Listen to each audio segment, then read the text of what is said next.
You are floating, not in space, but in a chair. It holds you in the center of a vast chamber. 1,000 alien faces stare down from tiered platforms. The air itself seems to judge you. A great, crystalline gavel strikes a resonating plate. The sound shakes your bones. A verdict has been reached before your trial has even begun. Before you stands the High Council of the Galactic Compact.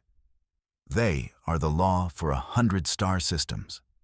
They are the judges, the jury, and the executioners. You are here to represent your species. You are here to answer for humanity's greatest crime. The presiding elder, a being of pure, shimmering energy, speaks. Its voice is a chorus of chimes that fills your mind. It does not speak your language. The translation implant in your ear does the work. Humanity, it says, you stand condemned. You have violated the first covenant. You have deployed a weapon of galactic devastation. You have shattered a star. You have erased a system from the cosmic map. The penalty is clear. The penalty is extinction. Your home world will be sterilized.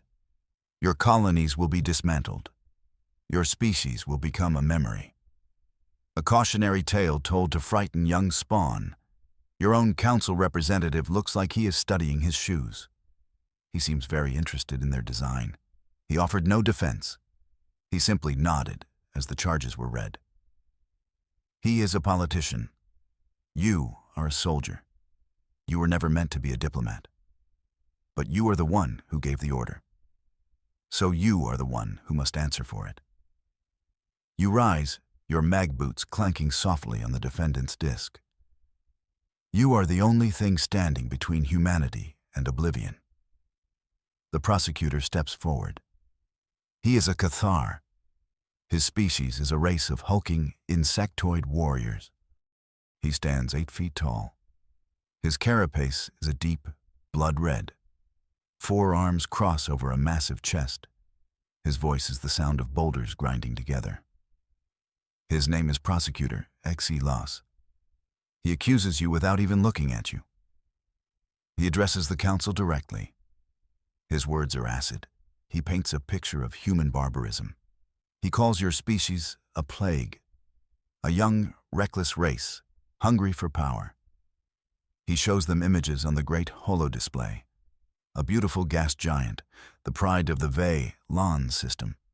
Then, a flash. The planet is gone, not just broken apart. It is erased from space-time. A gaping wound in the fabric of reality is left behind. He claims your weapon did this. Then he shows them the star. A brilliant golden sun. He shows it turning black. It collapses in on itself with impossible speed. The system's other planets are consumed in the blink of an eye. He calls it an act of cosmic vandalism, an atrocity that beggars belief. He says humanity built a doomsday device. He says you used it in a fit of rage. He claims you were losing a simple border skirmish. You sacrificed a star system to spite a single foe. The council murmurs. Their thoughts ripple through the chamber. A wave of distrust and fear washes over you. The prosecutor shows them twisted data, fabricated reports of human aggression. He presents logs of ships fleeing in terror from your fleet. He does not show what your fleet was running from.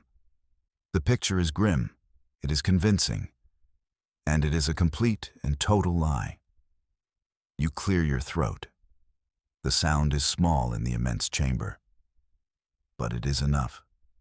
The 1,000 faces turn back to you. The prosecutor, Xe Los, glares. He has made his case. Now it is your turn. You are not a lawyer. You are not a politician. But you know the truth. You must make them see it. You must defend your entire species. You begin by acknowledging the loss. The Vey-Lan system is gone. That is a fact. A terrible, tragic fact. But you did not destroy it out of malice. You did not do it for conquest. You tell them it was not a weapon that shattered that star. You tell them it was a shield. You did it to save yourselves. You did it to save everyone. You had no other choice. Your back was against the wall, not a metaphorical wall, a literal wall of teeth and claws, a wall of biological starships moving between worlds. You tell the council they know this. They know what was coming for you, because you begged them for help. You pleaded for assistance, and they refused. Every single one of them. Your own presentation begins. The great holo display now obeys you. The grim images of destruction vanish. They are replaced by something far worse. You show them the swarm, a tide of living ships, a locust plague that darkens entire star sectors. They are biomechanical horrors. They consume everything. Planets, stars, civilizations. They leave nothing behind but cold, dead space. You show them the initial contact. A remote listening post goes silent. Then a science station. Then an entire colony on the edge of your space. 7 worlds, gone in a matter of weeks. You show them the first clear images. Horrifying vessels that defied all known star science. Ships that bled when they were hit. Ships that seemed to heal themselves.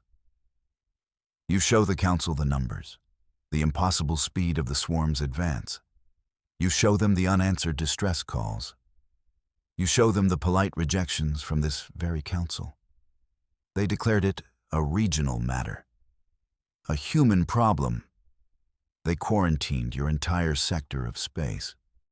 They were willing to sacrifice your 17 billion souls. They hoped the swarm would be satisfied with you. They hoped it would stop at your border. You can almost hear them thinking it now. It was a reasonable gamble to them. You tell them how you fought, how your fleets threw themselves at the enemy, how you won battles but lost the war. For every swarm ship you destroyed, 10 more took its place. They adapted to your weapons. They learned your tactics. Humanity was being pushed back. We were being exterminated. We were losing our home. So we made a desperate choice. We went looking for a miracle, or a weapon. We were not picky. The display changes again. A star chart appears. It shows a single, lonely star. It is marked with dire warnings in every known language. Quarantine zone. Forbidden. Turn back. The council recognizes it instantly. This is the Tenebris system. A place sealed off for 1,000 cycles. Sealed by the Elder Ones, the mysterious race that came before all of them. No one was to enter. The reasons were lost to time. The law, however, remained. You tell them your story. Your scientists found a clue. A repeating energy signature from deep inside the Tenebris system. It was ancient. It was powerful. It matched anomalous readings from the swarm's own energy patterns. It was a long shot, a 1 in a billion chance.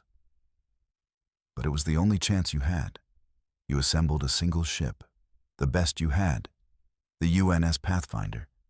You gave them a mission: break the quarantine, enter the Forbidden Void, find the source of that signal. The Pathfinder's journey was perilous. Ancient defense systems, left by the Elder Ones, were still active.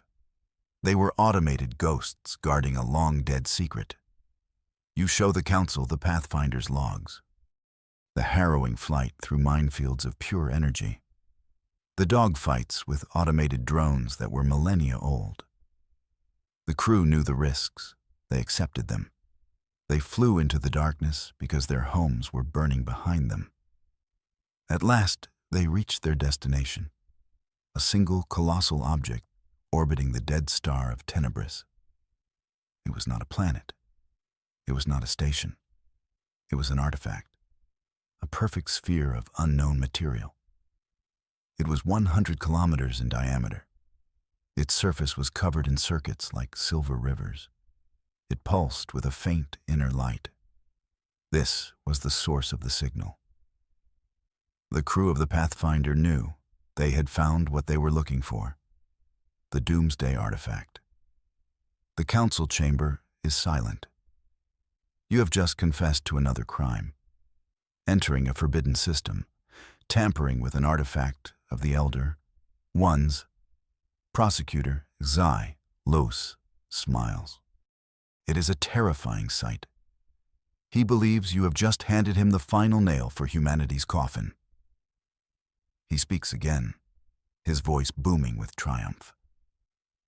So you admit it. You found an ancient superweapon. You took it for yourselves. You let his accusation hang in the air. You let the council absorb it. Then you answer him. Yes, we found it. We studied it. Our best minds worked day and night on the data the Pathfinder sent back. We did not understand its true purpose. Not at first. We saw its immense power. We saw its potential as a weapon. And we were desperate. The swarm was no longer at our border. It was at our throat. You show the council what happened next. The hollow display shifts to your home system, Sol. You show them Earth, a beautiful blue marble hanging in the black. Then you show the swarm arriving, a wave of darkness that blotted out the stars, hundreds of thousands of their ships. They dwarfed your defense fleet. They surrounded your cradle, your last stand. This was humanity's darkest hour. The final battle began. Your ships fought with courage. They sold their lives dearly, but they were just delaying the inevitable. The swarm broke through your lines. It began to descend upon Earth. You were out of time. You were out of options. You were the supreme commander of Earth's defense fleet. The decision fell to you. You gave the order. Activate the artifact. Target your own sun. The prosecutor interrupts. He roars with outrage. He claims this proves his point. You were willing to destroy your own star. A weapon that powerful could crack the galaxy in half. You were reckless. You were monsters. He turns to the council. He tells them he has one final piece of evidence, a witness to humanity's cruelty.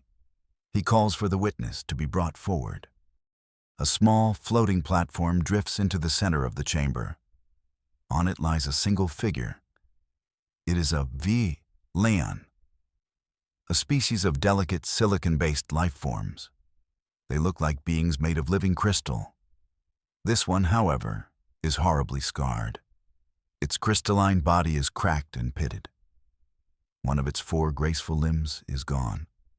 It shivers, radiating an aura of pain and fear. The prosecutor approaches it gently. He asks it to tell the council what it saw. The Vey. Lan's voice is like the tinkling of broken glass. It tells a harrowing tale. It says it was on a science vessel in its home system. It was studying the gas giant.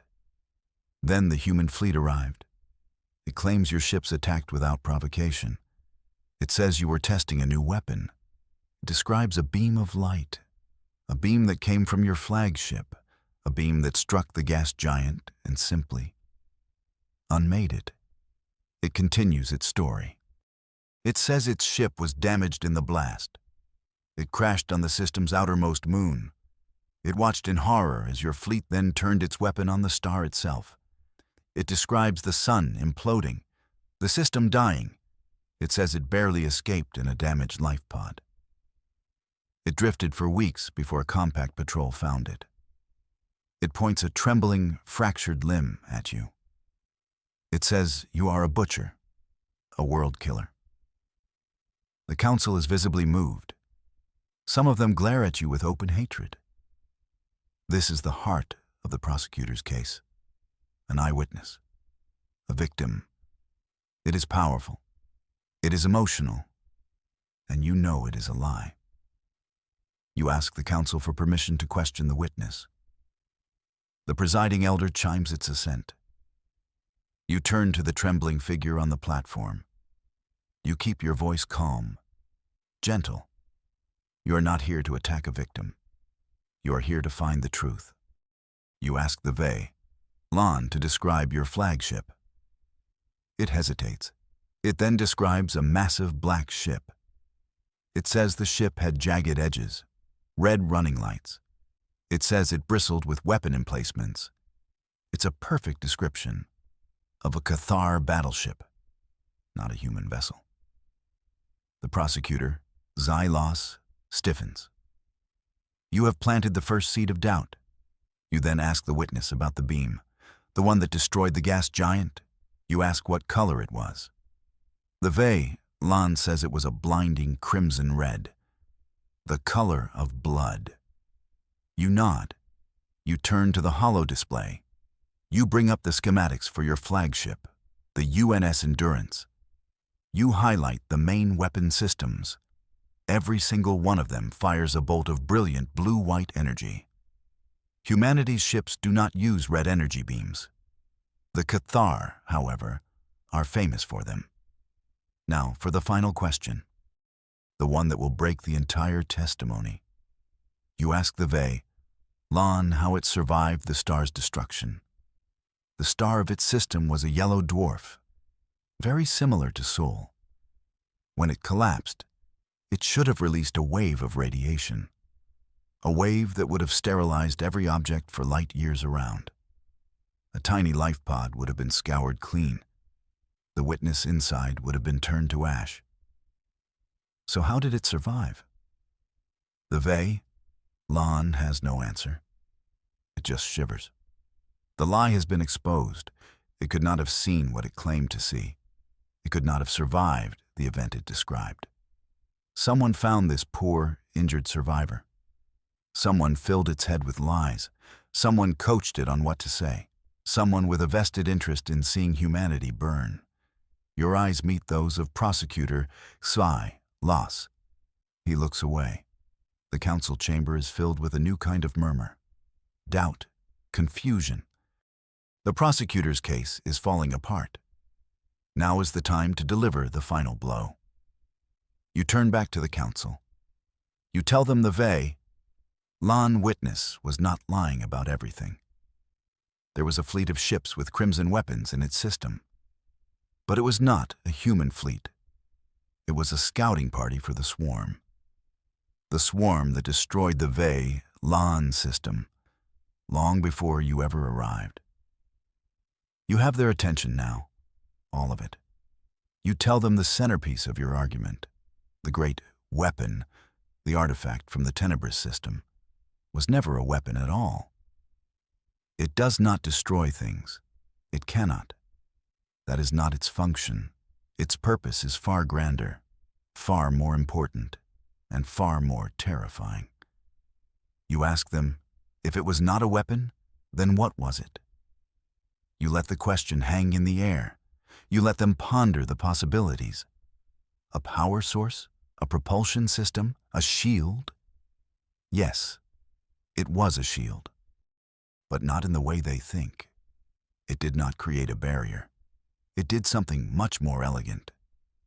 You tell them the truth. The artifact from the Tenebris system is a communication device, the largest and most powerful one ever built. Prosecutor Xylos laughs, a booming, grating sound. A communicator? He scoffs. You shattered a star just to make a long-distance call? That is the most absurd defense I have ever heard. He looks to the council, expecting them to agree.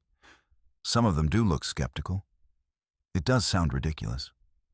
You admit it. It sounds insane. But you have proof. You tell them what your scientists discovered. The artifact does not project energy. It folds space-time.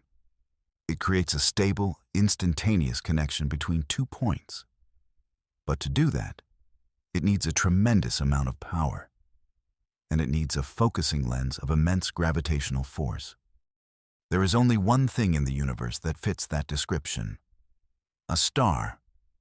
You explain that to power the device, you had to collapse a star into a singularity. A tiny, focused point of infinite gravity. This created the lens. The artifact then used that lens to open a connection. It sent a message, not with radio waves or light.